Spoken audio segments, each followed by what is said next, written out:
Good evening, ladies and gentlemen. You're watching NDTV. Tamil Nadu Chief Minister M.K. Stalin is expanding his spectrum of resistance to the exercise of delimitation that he says is about justice, not about numbers. After reaching out to Karnataka Chief Minister Sitharamaiah, former Chief Ministers Jagannath Reddy and Naveen Patnaik, and of course the TDP, a delegation of DMK leaders invited Telangana Chief Minister Revanth Reddy today to invite the meeting convened by the DMK on the 22nd of March in Chennai. Now, this meeting is being held to discuss the adverse effect of the proposed delimitation of Lok Sabha segments on the southern states. This comes after repeated assurances by the centre that the South does not need to worry and that the South Indian states will not be penalised for their effective population control policies. Now, at the centre of this debate is the apprehension that Tamil Nadu has about losing representation in the parliament if the exercise was to be carried out based on latest population data, or that is what the DMK has claimed. But will this deepen the fault lines between the north and south of India? Will DMK succeed in getting the support that it is looking for? And is Mr. Stalin justified in raising concerns around delimitation, or is he just playing politics? Joining me now is Telugu Desam Party TDP's floor leader in the Lok Sabha, also TDP MP, Shri Krishna Devarailu. Thank you, Krishna, for joining us on NDTV. My first question to you, sir. The all-party meeting presided by the Tamil Nadu Chief Minister, M.K. Stalin, passed a resolution requesting the centre to give an assurance that if delimitation is done, it should be based on the 1971 population census from 2026 to the next 30 years. Now, delimitation as an exercise has not seen any increase in the legislative seats since 1973, having been frozen as per the 1971 census for parity in population growth across states. An administrative exercise such as this is important in a democracy for fair representation, so it has to happen at some point. DMK has also reached out to the TDP for support and it has sought your participation in the 22nd meeting. What is the TDP's position when it comes to delimitation? Okay, we are trying to connect with Krishna in just a bit. Krishna Devarailu is the TDP floor leader, also the Lok Sabha MP. Remember, TDP is one of the parties that Mr. Stalin's party, the DMK, has reached out to.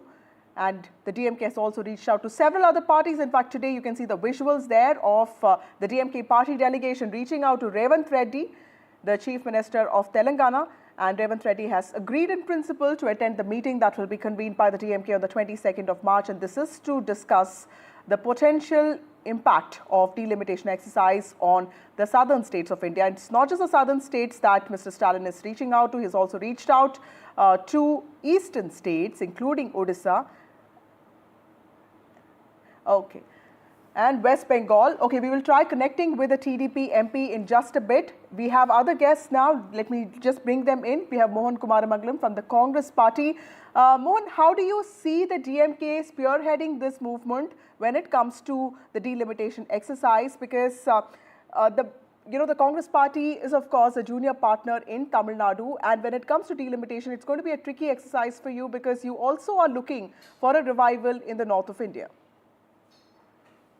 So, regardless of whether, Vasudha, we're going to revive in the north or looking for a revival in the north, I think this is a question of whether we're going to maintain the federal integrity of our country. And it's not only Tamil Nadu, it's all of peninsular India, as well as some states you mentioned, like Orissa, West Bengal, that are going to be losers if we don't kick this can down the road or if we don't have a more comprehensive conversation with all the states to find a way forward. It's understandable that the issues exist because of the population growth in the north being much higher than in the south, that the reason why it was frozen in 1976 was to encourage family planning. And clearly the southern states and some other states have been more successful at it. At this point, if we were to actually go ahead and do delimitation, I think there has been a projection by some scholars who in the Carnegie Endowment who released a paper which said that the southern states would lose a large number of seats in the process. And in doing so, will lose whatever limited voice the southern states already have. You know, anybody who's in Peninsular India can get up and ask that we are responsible for half of the government's tax revenues, but only have 25% of representation in parliament. Right. It is, and if you want to go and further reduce that, then it becomes very bipolar. And Okay. another reason for why this is so Okay, Mohan, contentious. I will just come back to you. Krishna's joining us. Krishna Devarailu, the floor leader of the TDP in the Lok Sabha, also TDP MP. Thank you, Mr. Devarailu, for joining us on this show. So the DMK has been saying that it's the South Indian states and also a few eastern states which will be completely impacted because of their effective population control policies. But delimitation is an administrative exercise. He is saying that it should be based on the 1971 population. But how fair do you think it will be for representation if the seats get frozen? Once again, what would be the TDP's position on this? TDP's position is very much clear. We have heard loud and clear what Home Minister Amit Shah ji has said last week. He is very clear. He said no state will be at loss when the delimitation happens. So it will be every voice will be taken into account. Every party's voice will be taken into account. Every opinion will be taken into account. So he has made it very clear. There is nothing more to read into it. I believe this is being cooked up because some of the states are going for the election next year. They need some sort of a agenda to be there before they go into the election. I think that's what's happening here. Right. Also, Krishna, I know Chandrababu Naidu has also been talking about the fallout of effective population control policies. He's also been asking couples to consider having more children. Do you think there is any merit in the argument that the south of India, because of its better policies, has a chance to lose out in the game of numbers of representation, although the Chief Minister of Andhra has talked about demographic management and he has delinked it from delimitation? He's not just talking about delimitation itself when it comes to the population control, because within 2 years or 3 years, we won't be able to reach what Bihar and UP will be able to are there.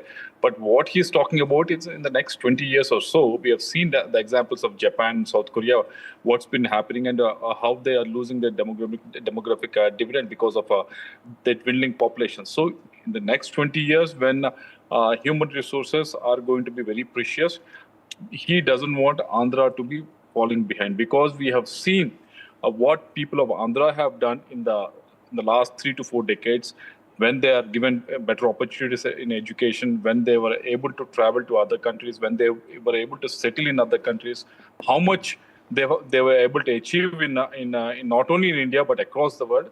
Even in India, they have done exceedingly well. Not only in Andhra Pradesh, but in every state they've gone. They become entrepreneurs. They're heading global companies everywhere. So he wants that to be happening, not just in this decade, but in the decades to come. That's why he's talking about having more children and having the population growth at the right amount. Right. Also, Krishna, as the most important ally of the BJP with 16 MPs, what would the TDP's advice be to the centre with regard to delimitation exercise? Do you think that there needs to be far more consultative approach when it comes to an administrative exercise like this? If you've seen what union government has been doing in the last 8 to 9 months, if you've seen the major bills the union government has brought, most of them are being sent to the JPCs or the standing committees, so that there's enough consultation that happens from across the party lines. That's what union government has been doing. So in this exercise also, we are of the firm belief they'll be doing the same exercise. I'm again reiterating, this whole issue has been raked up by various states who are going for the election. Nothing more to it. There's nothing more to read to it. We are very confident. The way NDA has been functioning for the last 8 to 9 months, more consultative and taking the opinions of all the parties, all the stakeholders into account, I'm sure they will continue the same in the next term. Right. Right, Krishna. My last question to you, sir. Also, TDP was founded. Right. TDP was also founded on one of the principles of Telugu Atma Gauravam. How convinced is the TDP about the DMK's insistence on a two-language policy? Because they feel that this is about the autonomy of the state vis-a-vis the three-language policy that they say is basically imposition.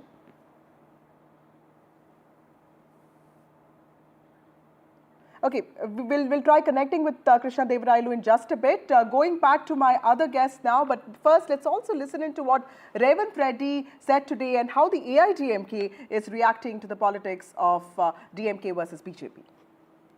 Tamil Nadu Chief Minister Stalin has sent his delegation to invite me to 22nd meeting in Chennai regarding Government of India and Bharatiya Janata Party is conspiring against southern states in the name of delimitation.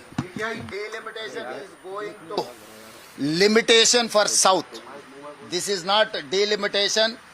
This is a limitation for south at any cost. We are not going to accept that limitation. We are paying more tax than North India. We are more entrepreneurs. We are contributing everything for the nation. Tamil Nadu tops the list. The number one incompetent chief minister when compared to other chief ministers. Now the third is the number one dumbest chief minister when compared to other chief ministers. Shameless it is to see the plight of law and order in Tamil Nadu and the misplaced priorities of costing the state dearer. And Tamil Nadu, which was topping in all the parameters in AIADMK, is now probably in the last of the list, or probably in the 6th, 7th or 8th. Tamil Nadu has gone to the 7th most sought after state with respect to investments. It was topping the list. It was in this first and second. Ask him to look at his back and what and all they had fallen. They have literally shattered this state. They have literally shattered the hopes and dreams of Tamilians and Tamil Nadu. We have Mohan Kumaramangalam from the Congress Party. We have Krishank Mane from the BRS. We have Kalyan Raman from the BJP.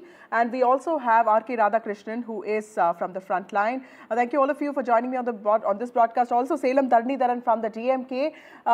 Let me start with you, Ms. Krishank Mane. How do you see the support that Revanth Reddy has given to the DMK's cause? In principle, of course, he's saying that he'll have to consult his party. But as the main opposition party in the state of Telangana, how do you see Revanth Reddy's reaction to what the DMK is asking? Well, definitely that's for the AICC to take a stand on it because it's a national party. But when it comes to the South Indian issues, I'm sure definitely keeping aside all the political affiliations, we would all, though DMK is a partner with the Congress party, when it comes to South India issues, we see definitely DMK as a regional force, and ultimately Bharatiya Janata Party has always tried to scuttle the voices of the regional forces. And here, what we see is Amit Shahji's statement, it's just like soothing words but harmful actions. Because I've heard even the NDA representative speaking a couple of minutes ago. What did Amit Shahji actually deliver? He did not speak about the criterion of this delimitation. He just said that no injustice will be done, but what is the criterion you're taking for it? If not for population, is there anything else? Because this current government of India has not done population census. So you do not have the facts and figures. Okay. You do not know the numbers of South India. You do not have the numbers with you of Telangana or Andhra Pradesh or Tamil Nadu, number one. Number two, everyone understands that, yes, the ratio of population will be taken. That is what is the understanding of delimitation.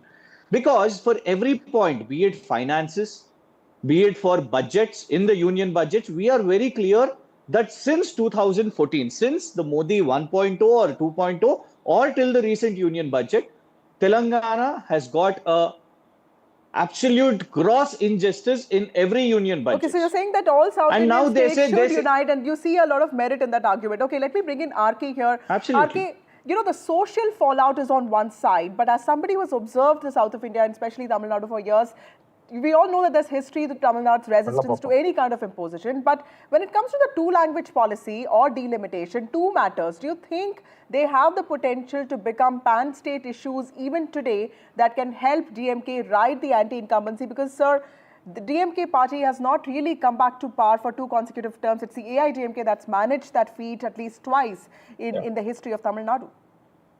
Yeah, thank you for the opportunity.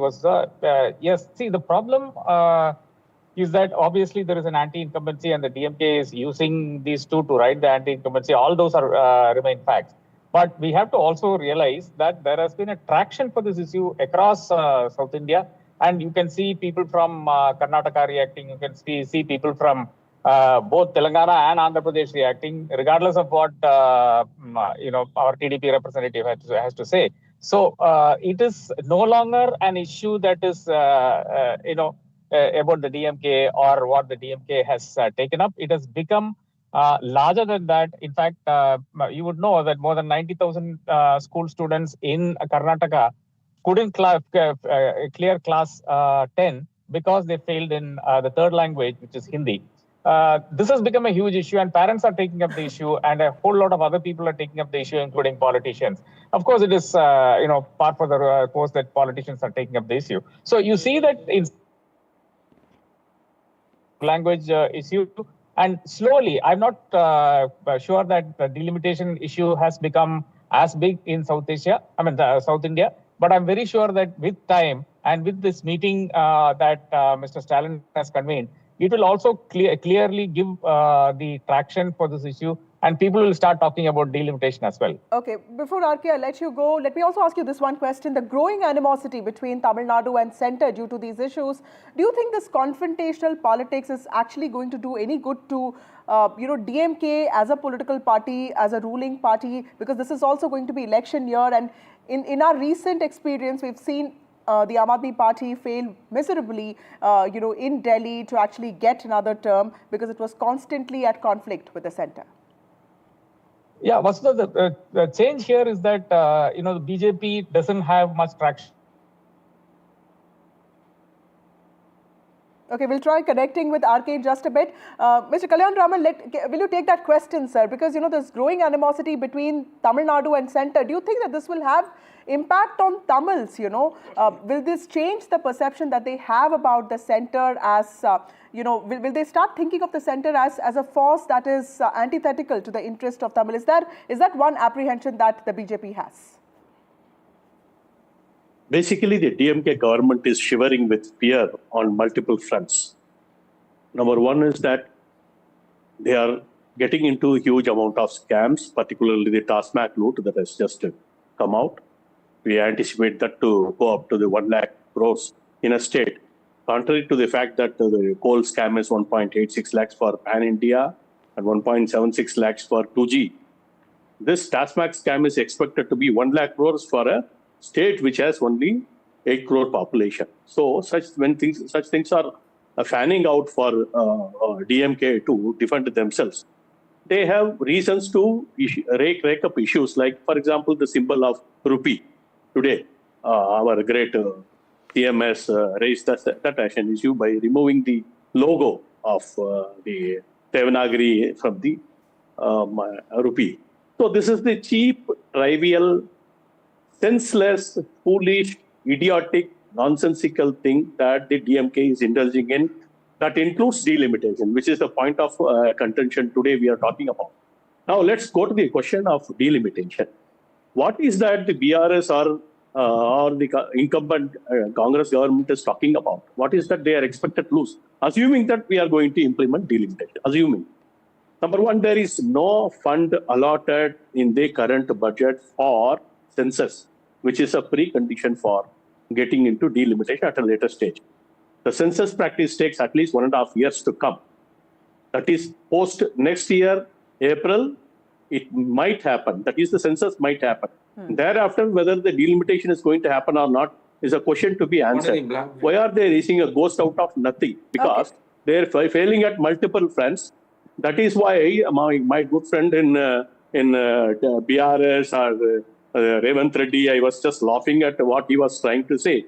They lose almost nothing, assuming that the population is going to be the criteria. But then, in the absence of a criteria having been set, they want to jump on something to defend themselves. Okay. Now look at another fact. Okay, but before that, let me just take a quick response, Mr. Raman, from Salem Tharnidharan. He's saying something very valid, at least like I've said this to you before as well, that, at least with NEP, we know that there is a document, there are these letters that you can talk about. But, delimitation, there's no commission in place. We don't even have the census that has been done. In fact, that's one question we've been all asking the centre. When is the census going to happen? Do you think that you're jumping the gun and actually trying to instigate some sentiment against the centre here? No, I think it makes no sense. I'll tell you the reason why. Because delimitation is there in the Constitution, Article 82. Indira Gandhi first put it on freeze in 76. We know why, to not disincentivize the states that were put in child control, like child control. And 2001, Vajpayee puts the freeze for another 25 years. That freeze is going to lapse in 26. So it's plain math.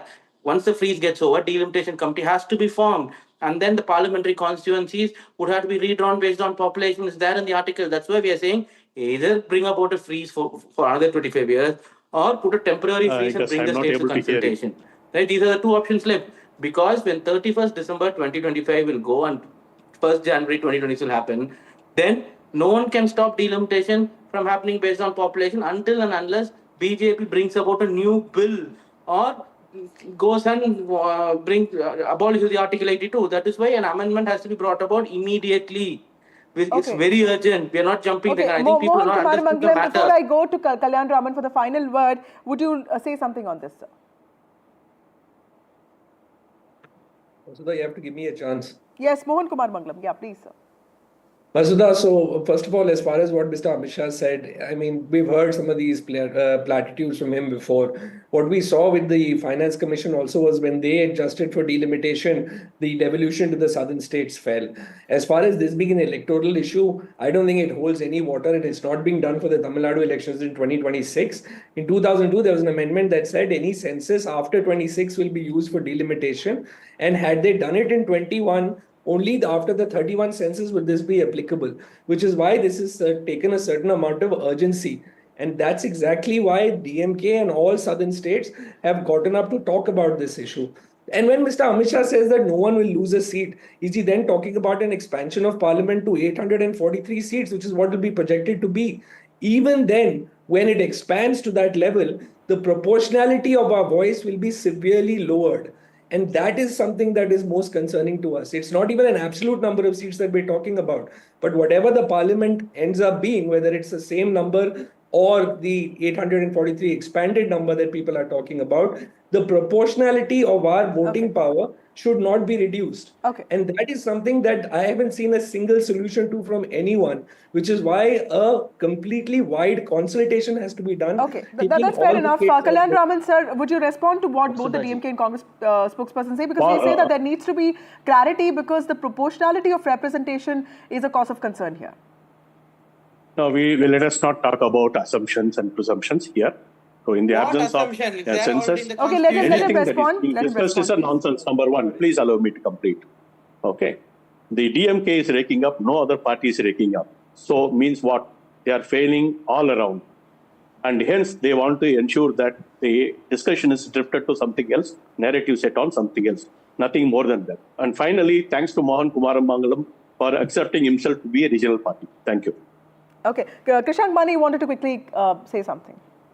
Yeah, well, see, one thing I don't see, see, one thing it's the delimitation is just not a Tamil Nadu or a poll issue because one thing they should understand that AP First of all, bifurcation Krishank, do you think that the DMK should have also reached out to you because they've reached out to other parties?